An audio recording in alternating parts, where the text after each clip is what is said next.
की बात को डिजिटली रखने के लिए, आगे बढ़ाने के लिए लोग सक्रिय हैं।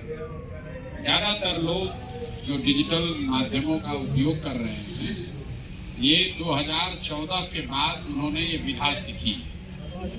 2014 से पहले लोग ये नहीं जानते थे कि नेता का प्रचार, विचारधारा दल का प्रचार डिजिटल माध्यम से भी, सोशल मीडिया के माध्यम से भी हो सकता है। ये बात पहले लोगों को पता नहीं थी। 2011-12 से हम लोगों ने कुछ ये प्रयास शुरू किया और तब से धीरे धीरे ये चीज बहुत तेजी से अब आगे बढ़ गई है। जिसको भी सामाजिक राजनीतिक जीवन में कुछ भी करना है तो सोचता है कि फेसबुक, ट्विटर, यूट्यूब तो हमको होना ही चाहिए। वो खुद भी इस बात का प्रचार प्रसार करता है, उपयोग करता है और उसके साथ में उसके साथी, सहयोगी, समर्थक वो भी डिजिटल माध्यमों से, विभिन्न सोशल मीडिया प्लेटफॉर्म के जरिए उनकी बात को, उनकी पर्सनालिटी को, उनकी बात, उनके विचारधारा को आगे बढ़ाने का प्रयास करते हैं। बदले में उनको मिलता कुछ नहीं। जो लोग, मान लीजिए कि आप मोदी जी का बात आपको अच्छा लगता है, आप मोदी जी का रोज वीडियो आगे बढ़ा रहे हैं, अपने फेसबुक पे डाल रहे हैं, उसमें जो झगड़ा लड़ाई है वो भी कर रहे हैं।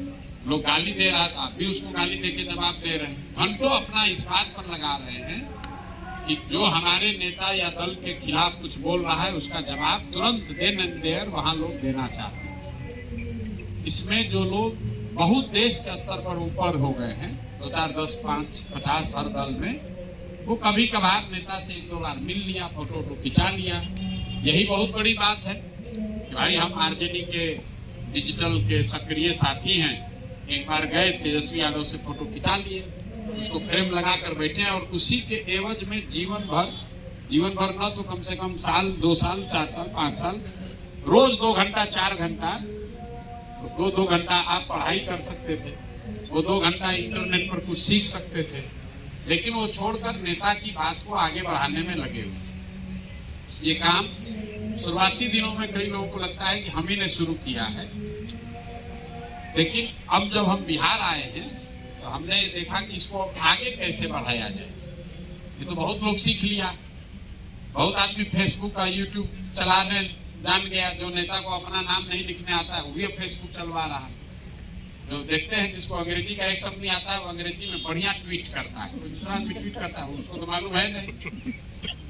तो हमने जनसुराज में एक व्यवस्था जो बनानी शुरू की है कि नहीं, डिजिटल के माध्यम से सिर्फ आप प्रचार मत कीजिए, डिजिटल के माध्यम से आप जनसुराज की बात को आगे मत पहुंचाइए।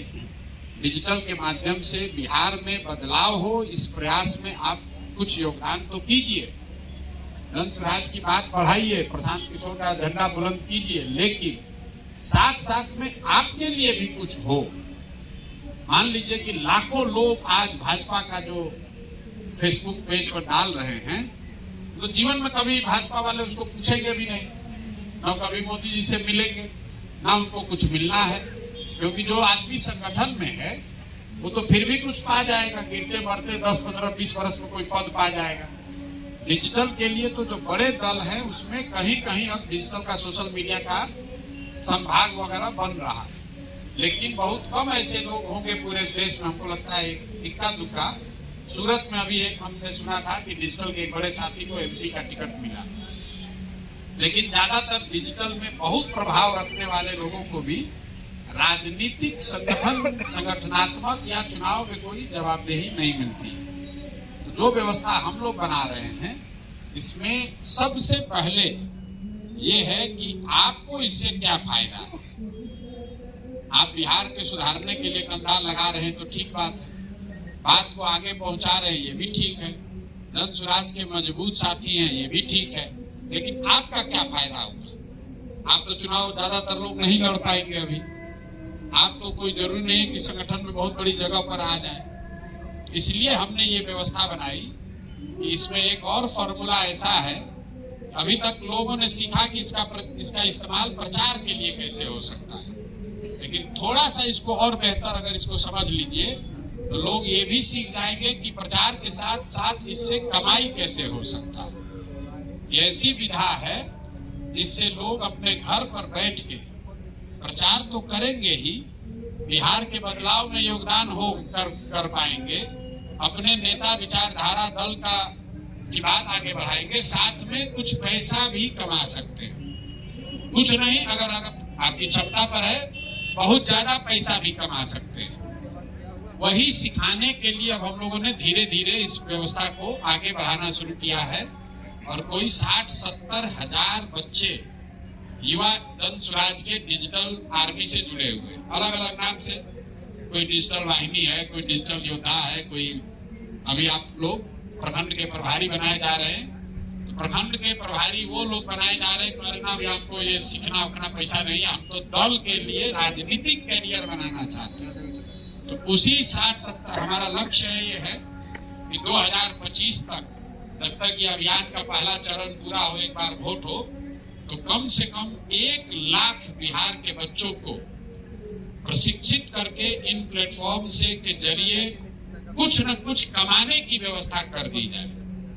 और 1 लाख तो नहीं, लेकिन अभी कई हजार बच्चों को 500, 1000, 2000, 5000, कुछ आदमी 50 हजार रुपया कमा रहा है।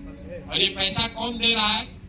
ये पैसा YouTube और Facebook से हम लोग आपको दिलवाने का प्रयास कर रहे हैं, क्योंकि लोगों को ये नहीं जानकारी है कि Facebook पर खाली जब आप डालते हैं कोई कंटेंट, मतलब कोई वीडियो डाले, कोई पोस्ट डाले, तो Facebook को पैसा कहाँ से आता है? जब YouTube पर कोई आप चीज डालते हैं, उसको जितना आदमी देखता है उतना उस पर ऐड चलता है, विज्ञापन चलता है। विज्ञापन जो कंपनी चलाती है वो पैसा देती है YouTube को। तो जिसके वीडियो पर जितना लोग देखेगा, YouTube उसी अपने विज्ञापन के हिस्से से कुछ पैसा आपको देता है। और दुनिया में ऐसे भी लोग हैं जो महीने में 2-4-5 करोड़ रुपया कमाते हैं यही काम करके। अब बिहार में, देश में लोग नेताजी का वीडियो चलाकर ही खुश है, क्योंकि उसको ये नहीं पता है कि YouTube मोनेटाइजेशन करके भी कोई चीज होता है। फेसबुक से, इंस्टा से आप फुल टाइम पैसा कमा सकते हैं। ये समाज में आप बिहार बदलाव में योगदान भी कर रहे हैं, राजनीति में आगे बढ़ने का प्रयास भी कर रहे हैं, अपने नेता विचारधारा का बात